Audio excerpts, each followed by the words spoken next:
Jeff Paul in Santo Domingo has much more on the investigation. Hi, Jeff.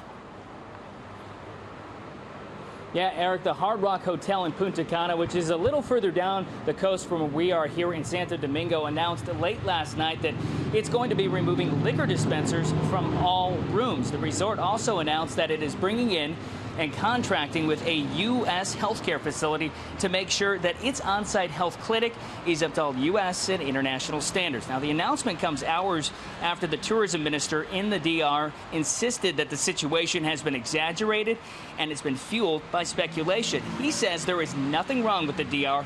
and they have nothing to hide. We have shown that first, there is not an avalanche of dead American tourists in the country. All of the deceased that have occurred, the causes that have been determined, and the results are there does not exist any mystery.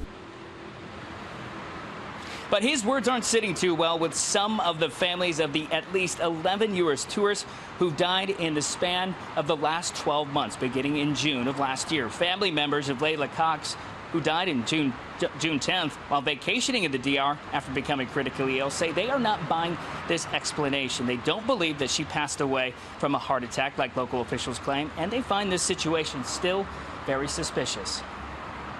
I mean, it's absolutely disgraceful. It's disgraceful to dismiss the concerns of the families with everything that's going on over there.